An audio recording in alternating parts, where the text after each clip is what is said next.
Hi friends, today I wanted to start reading a chapter book to you. I think chapter books can be really exciting.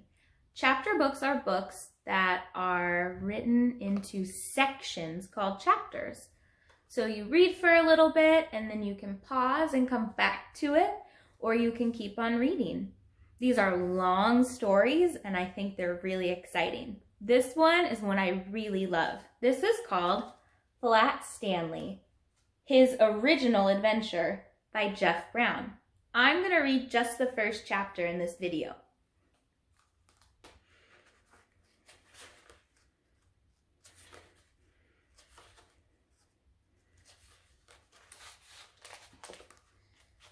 Chapter 1, The Big Bulletin Board. Breakfast was ready.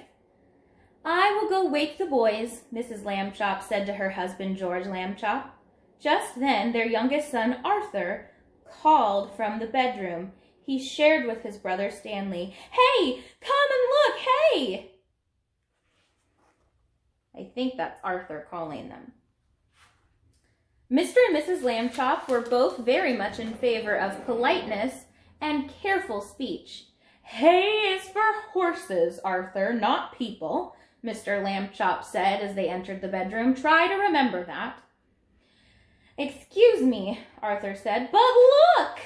He pointed to Stanley's bed. Across it lay the enormous bulletin board that Mr. Lambchop had given the boys a Christmas ago so that they could pin up pictures and messages and maps.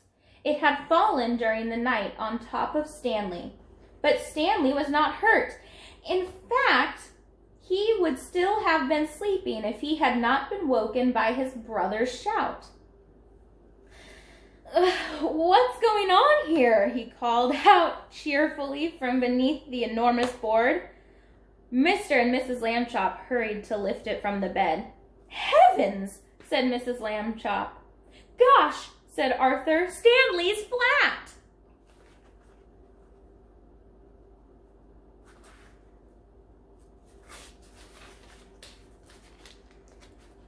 "As a pancake," said Mr. Lambchop. "Darndest thing I've ever seen." "Let's all have breakfast," Mrs. Lambchop said. "Then Stanley and I will go see Dr. Dan and hear what he has to say." In his office, Dr. Dan examined Stanley all over. "How do you feel?" he asked. "Does it hurt very much?"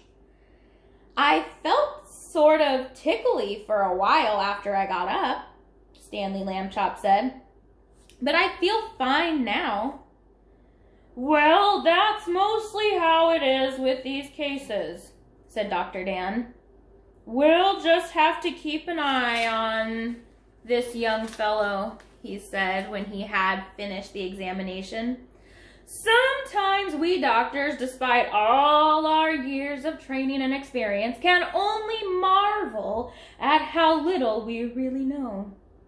Mrs. Lambchop said she thought Stanley's clothes would have to be altered by the tailor now, so Dr. Dan told his nurse to take Stanley's measurements. A tailor is somebody who makes clothes. That's why they had to take Stanley's measurements. Mrs. Lambchop wrote them down. Stanley was 4 feet tall, about a foot wide, and a half an inch thick. Whoa, friends, if you have a helper or an adult or an older sibling around you, you should try and take those measurements. That is a really silly size for a person. I'll say them one more time. Stanley was 4 feet tall, about a foot wide, and half an inch thick. See if you can measure that out, friends. It's really interesting. That's the end of the first chapter. I will post another video with chapter 2, which is called Being Flat. Bye, friends.